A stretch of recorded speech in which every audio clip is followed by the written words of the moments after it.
Blog Talk Radio.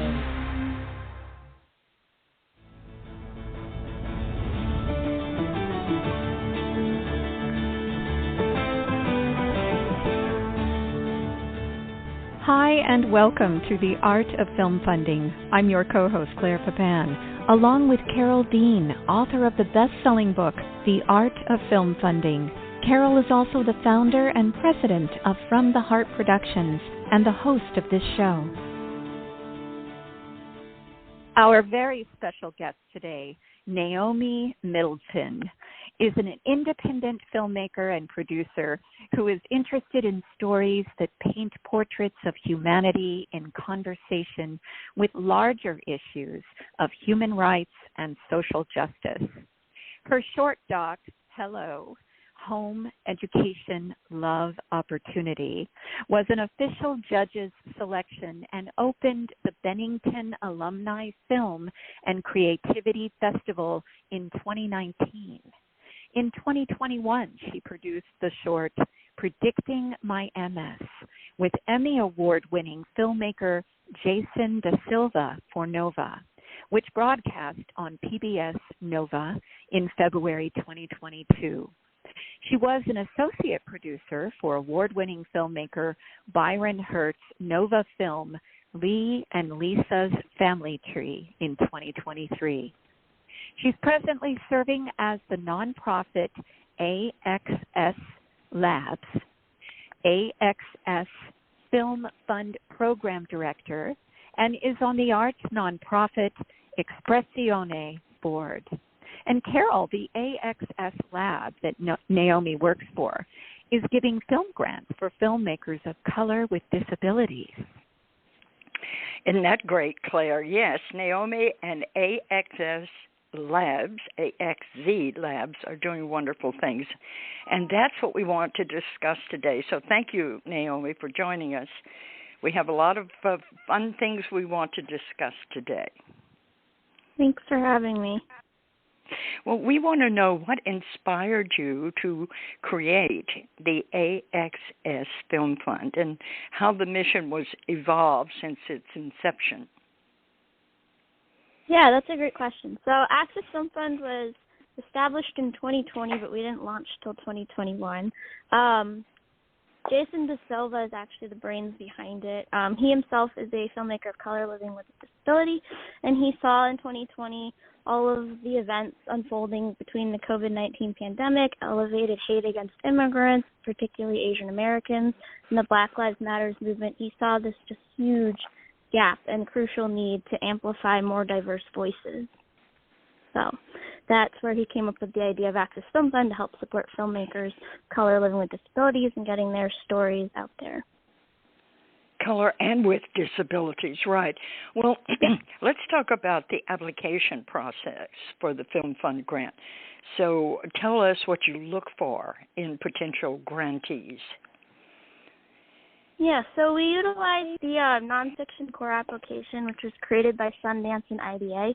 I don't know how familiar you are with that, but it's a really wonderful application that works like a common core application, so applicants don't have to keep writing new answers every time they apply for a grant. And then so what we're looking for specifically within people applying is we're looking for projects that have clear visions, both narratively and visually, and we also gauge ethical practices being implemented, the feasibility of timelines and budgets, and we also look at impact that stories may have that are being told.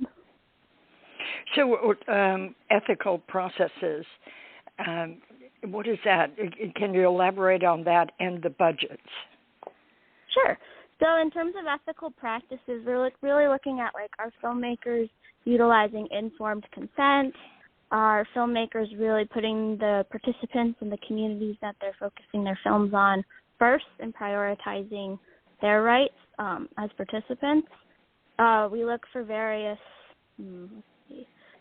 things like how involved are participants in the process? Do they have a voice? Are they allowed to view cuts and like ask questions and like ask for things to be removed if they don't like what's being shown on screen? So that's kind of what we mean by ethical in terms of making sure that everyone's being treated well and not being portrayed in any way that they're not comfortable with. And then in terms of budgets and feasibility, we're just looking at, do you have a reasonable budget? Like, so we ask for a line item budget. And we're just looking at, in this category, is this a reasonable amount? Like, if you're asking for like 500, this is extreme, but $500,000 for food, we want to know, why is that? That doesn't look reasonable. Of course. Yeah, that kind of thing. Yeah. Well, is there any limit to the budgets that you give? I mean, are you looking for budgets under a certain amount? Nope. We don't have a budget limit. We offer $10,000 to each, up to $10,000 to each grantee that we fund. Projects can be from any stage of production, development, pre-development, research, production and post-production, all the way through distribution. So we really just kind of look at how would our funding help your project move to its next stage, whatever that may be. Yes, that's really good. And what do you put? How much attention do you put on their distribution plan? That really depends on what stage they're in. Like, so if you're in like pre-development or R&D, we don't expect you to have an extremely detailed plan. But if you're heading into post or you're applying for distribution funding, we expect a way more detailed plan about how you intend to reach your target audience. Right. And you and I both know that most films of this nature, the filmmaker has to do their own distribution, really. Looking for the magic distributor to come along and take you everywhere is not happening these days. So I would think that a good distribution plan or self-distribution would be important, right? Yes, very important. Like, good ones we've seen, if I can give examples, good ones that we've seen have been, like, the filmmakers really make the clear push for, these are the film festivals we're going to be going after. These are, like, pitch places we're going to be going after to look for a distributor and get that attention we need. And then also the other big one that we see, especially in, like, with documentaries, is, like, their community impact plan and how they're going to get screenings to the community that they're serving with their films. So yes, how they're going to get the films to the community. This is what our grant also, that's one of my major focus, because they say that the average time to do a documentary is 6 years, and too often filmmakers are really tired after 6 years of working on a film. And now they have to distribute their own film. It's almost like way too much. So knowing this ahead of time is great.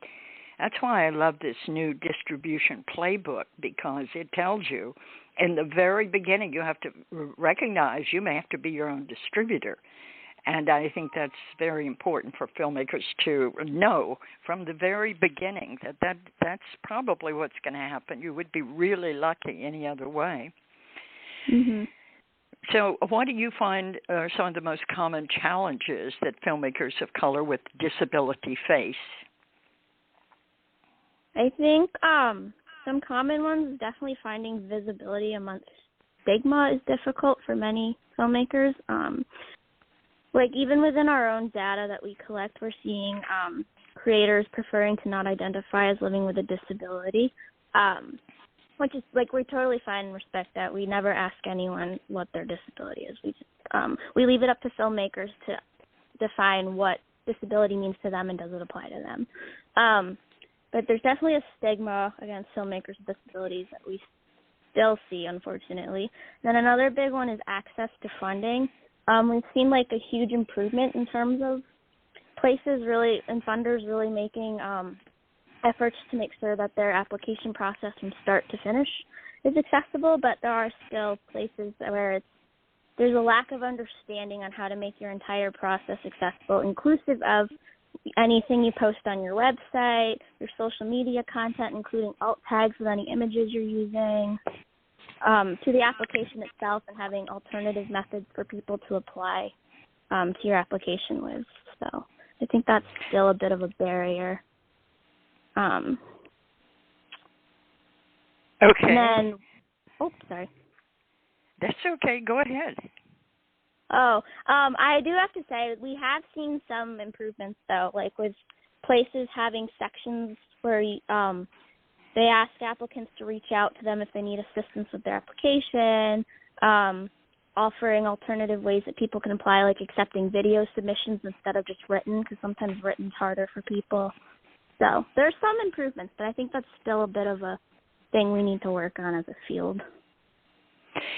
Right. Well, as a sponsor for independent filmmakers, I have seen over the last 3 years a tremendous surge of funding of people of color. Now, I'm not sure of any disability funding that I've seen because I think you're right. I don't think people will admit sometimes they have disabilities for fear they're not going to get funded. But the other side of it is working. More and more grants are specifically for people of color and women of color. This is good. Right. Wonderful. Well, tell us a success story, maybe of a grant winner and how the fund helped them. Sure. Let's see. We've funded to this point, up to date, we have 16 projects that have been funded. So, but not all of, again, because we accept projects in different stages, not all of them have reached full completion yet. But one that has is called Unseen. And that one, we've seen a lot of success with it going through the film festival circuit. They got a public broadcast, and they've been working really hard in their community screening sphere to make their film accessible to various educational institutions and communities that want to screen the film in their communities. When we were working with them, they reported back to us that we had funded them at a critical stage in their production where they were able to use our funding to create better samples, like work samples, to get more funding opportunities. And by the end of it, they'd raised several $100,000 more. So Whoa. I would say that's a pretty good success. Oh, isn't that wonderful? Because they nailed it. Your money gave them the ability to make a very good presentation, and that got them the money. How wonderful. Great. Well, tell us, what's the story of Unseen? Yeah, so Unseen, they applied, they were in 2021. Yeah, they were one of our first grantees, so in our inaugural grantee pool. But it's about Pedro, who's I don't want to get this right. Pedro is a aspiring social worker, but he's also a blind and openly undocumented immigrant. So he has a lot of challenges in terms of trying to obtain his degree in social work. So the story just follows his journey and follows his ups, his downs, his community, and how he's transforming his own path into healing. Wow, that sounds good. I bet Pedro was, he was making this film himself, about himself? So he was a co-director on it. So the filmmaker behind it is Seth Hernandez, and then Pedro was co-directing in the film with him. So great. What a great way to go. Well, what impact have you seen in the film industry from projects that you've funded? Are there examples of some long-term success other than the Pedro Unseen film? Yeah, I think generally we're seeing a lot more diverse slate of films and more diversity in the filmmakers that are being funded and the films being circulated throughout the industry.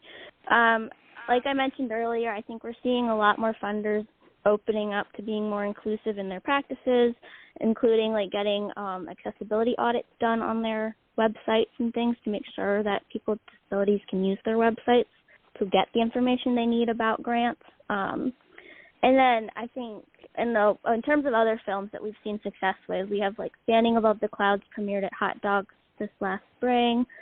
Fire Through Dry Grass premiered at PBS and has also had a very long festival run.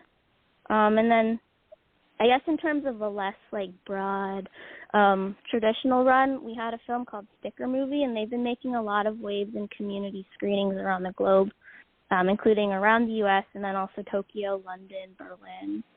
Whoa, that's right. That's great. Sticker Movie. What's that about? Sticker Movie is about sticker art culture. This is a fun one. It was about sticker art culture, and they also really touched upon mental health and how like stickers have helped with mental health. And they interviewed a bunch of different artists that make these stickers and stick them around different cities. Like if you look on traffic crossing signs or like poles, you'll sometimes see these stickers, and those are the sticker artists that are part of that community. Oh, that's amazing. So, no, I've not seen any sticker things appear in Ventura. So they're a piece of paper that they glue onto the posters and things? It's a real paper sticker? Yeah, it's an actual sticker that they're, like, sticking on stuff. And what does it say? Is it about some film or person or event? No, the stickers can be, like, anything. It can be, like, a meme. It can be just, like, a cute little caricature. It's just anything that brings joy, or, like, some are even more social justice-based and, like, send a message. So it's pretty cool. Oh, what fun. And are you seeing those in New York? Oh, yeah. I see stickers all over trash cans everywhere, in the poles and stuff, so. Oh, good. But it's nice to have a background now that there's, like, it's an actual whole culture behind it. Yes, that's fun. This is a great film to fund, the Sticker Movie. I love it. Now, tell us how the AXS Film Fund measures success beyond just your financial support. Are there mentorship or other community building opportunities for grantees? Yeah. So we definitely, in terms of success, we stay in touch with our grantees, and we definitely are watching them progress, and looking out for any other new projects they may have. But a lot of them are still working on the distribution parts of theirs, so we haven't seen a huge amount of other projects yet. But we're still early, so we're hoping to keep watching. And then in terms of other things we offer, we do have a mentorship program that we've been piloting. It's not very substantive, but it works so far anyway, based on the feedback we've gotten from them. But we're hoping that we can bulk that up in future years as we gain more traction and more funding from various places. The other thing we do is we have virtual like meetings, meetups for our grantees to like attend, so they can talk to each other, learn about each other's projects, and really build a community full of support. So that's been really nice to have. That's brilliant. And so what is it, every so often? How often do you do this? Yeah, so when we first started the virtual meetups, we did like 2 a year, and now we've gotten a little bit more on top of it. So far we've been doing monthly or bi-monthly meetings, so they've been able to really stay in touch. Oh, good. And you just asked them to come bring us an update, what wonderful things have happened and what problems are you having, that kind of thing? Yeah, so the more open ones, everyone just comes. They like can talk about where they are with things, how they've progressed since we last talked, or they can what kind of other resources and things they're looking for. And then their peers can help, like, oh, I've done this before. If you're interested, I can tell you now. I can also talk to you outside of this and give you more details. And then some of the less open ones are more like we're giving each person a chance to share specific materials that they're working on and get feedback, and the session's focused on just that feedback for them. Oh, wonderful. Well, this is so important, feedback from other filmmakers, because that's the heart of the indie filmmaker, is open to learn and want to know more and how do I improve it. So I think that's a great idea. Well done. Now, tell me about the mentorship that you've put together, because I've been thinking about that for our From the Heart grants, and I'd love to hear how it's working and how you started it. Sure. So like I said, again, we're kind of piloting it, so it's still rough around the edges. But our model is a virtual mentorship, which has been received pretty positively so far by all our grantees because they appreciate the flexibility that meeting virtually with their mentor has, such as like if you have a filming schedule and you have to be in X place, you don't have to physically meet someone in Y place, for instance. And then not to mention like just having the virtual sessions allows more accessibility in terms of people don't have to travel to get places. They can do it from their homes, which is, I guess, been really liked by them so far based on feedback we've gotten. And then mentor-wise, we do look for mentors in the industry. And we try to pair mentors and projects based on mentors' interests in like what previous films mentors have made and how well those may connect to the current film in terms of being able to help that filmmaker get to the next step they need to get to. Well, do you just reach out to people in the industry who've made films? Do you initiate this? You find people that you think would be helpful to current winners and then ask them to donate their time? Yes, that's where we are at the moment. Again, as we, get things more firm, we might come up with a nomination process at some point. But right now, we just reach out to people. And what's your success rate? Of just reaching out? I would say like probably if you ask. Yes. Oh, I would say probably about like 85 to 90%. Most people are very willing to help and really want to help these filmmakers grow. Oh, my gosh, Naomi, that's an incredible. It's just getting an answer to an email at 80% is a great achievement, much less a positive response. That's really wonderful. Yeah. Good. It's great. And, even the ones who aren't able to do it that year, they say, please keep me in mind for future years. So we've had pretty good success, with that. Fantastic, because you're shining a light on an area that needs help, and it's good to know that people in the industry are responding in a positive way. So tell us about the global pandemic and the increased visibility of the social justice issues that began and shaped the direction of your goals for your film fund. Can we get into that? Yeah. So I kind of mentioned before that was like the driving momentum for the establishment of this fund. So that's definitely one major thing. But yeah, the pandemic definitely changed a lot of the ways where we as a society are working, such as more virtual work. And then a lot of film programs we've seen have been offering virtual sessions, which gave us the idea of, we can do a lot of virtual sessions too. And that actually helps making attending events way more accessible for people, which is great. And then I think the AXS Film Fund, we are a documentary fund, so we know we're looking through a lot of projects and are getting a lot of projects that are touching upon various themes of social justice.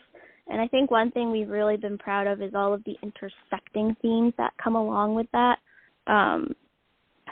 So it's been good. What else? Expand on that.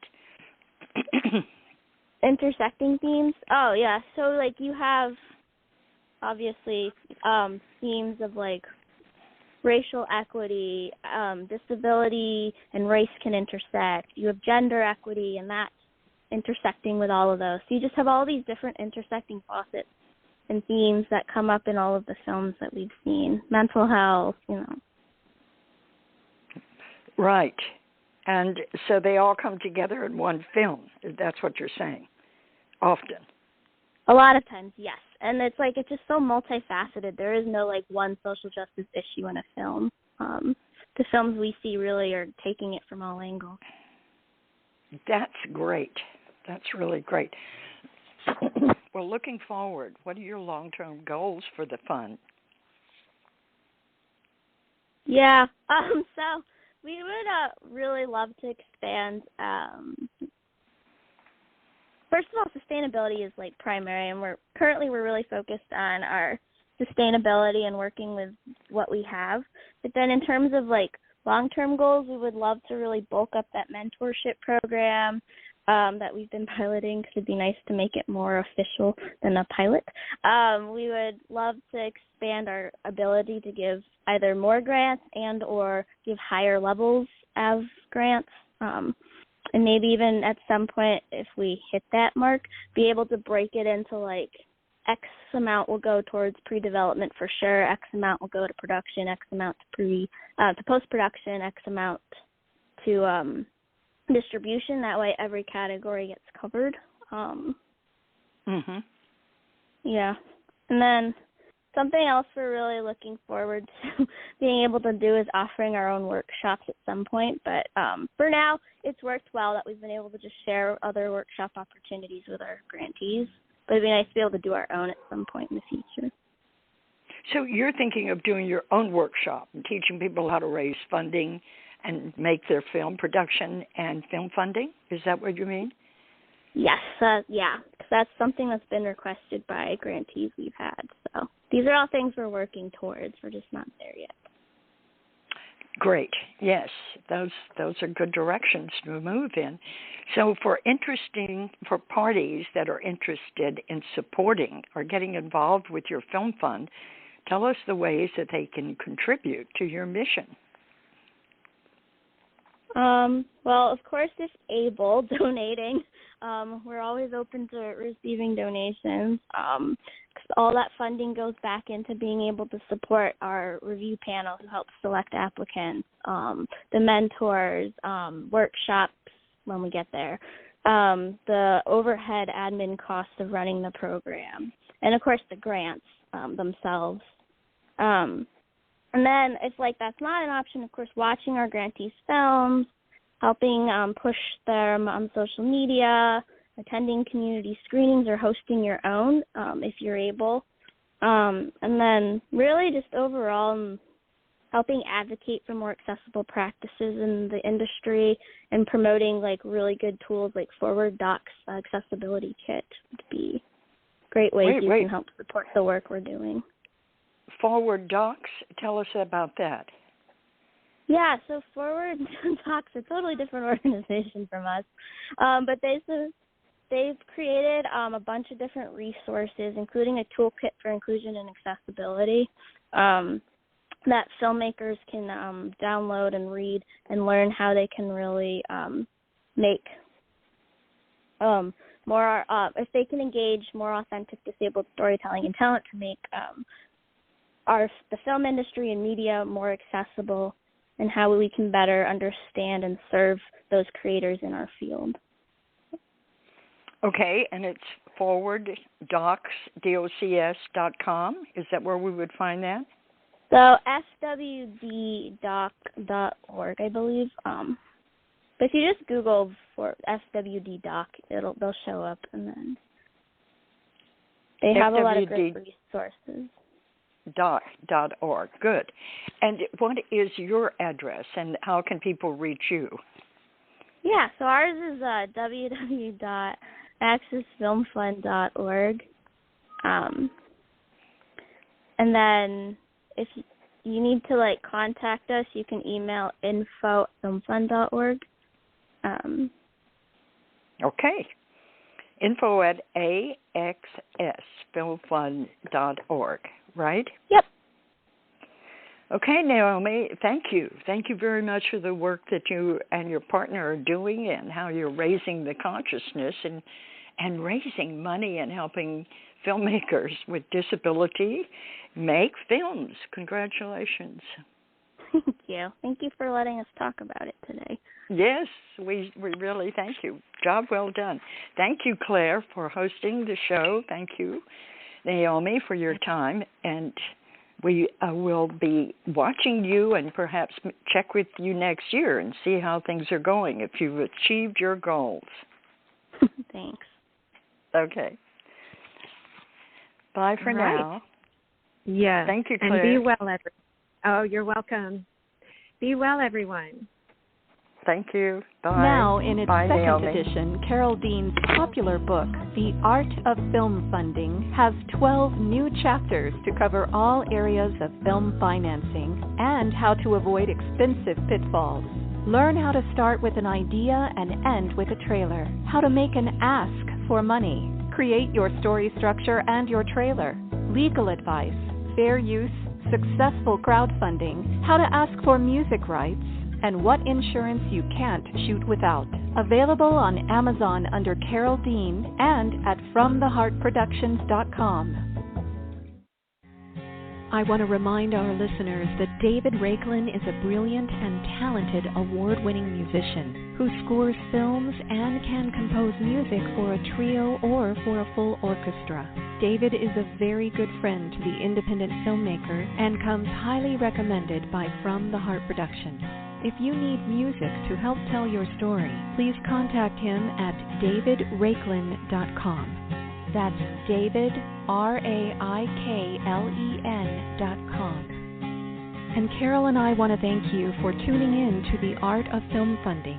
Please visit our website at FromTheHeartProductions.com. You can also find us on Facebook and Twitter. Good luck with your films, everyone.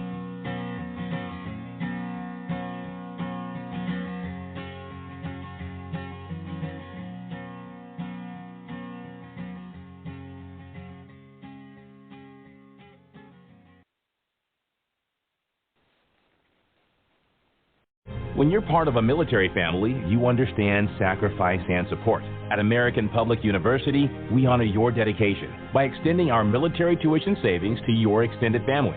Parents, spouses, legal partners, siblings, and dependents all qualify for APU's preferred military rate of just $250 per credit hour for undergraduate and master's level programs. American Public University. Value for the whole family. Learn more at apu.apus.edu/military. How to have fun, anytime, anywhere. Step 1. Go to ChumbaCasino.com. ChumbaCasino.com. Got it. Step 2. Collect your welcome bonus. Come to Papa welcome bonus. Step 3. Play hundreds of casino-style games for free. That's a lot of games. All for free? Step 4. Unleash your excitement. Woohoo! Chumba Casino has been delivering thrills for over a decade. So claim your free welcome bonus now and live the Chumba life. Visit ChumbaCasino.com. VGW Group. No purchase necessary. Void where prohibited by law. See terms and conditions. 18+.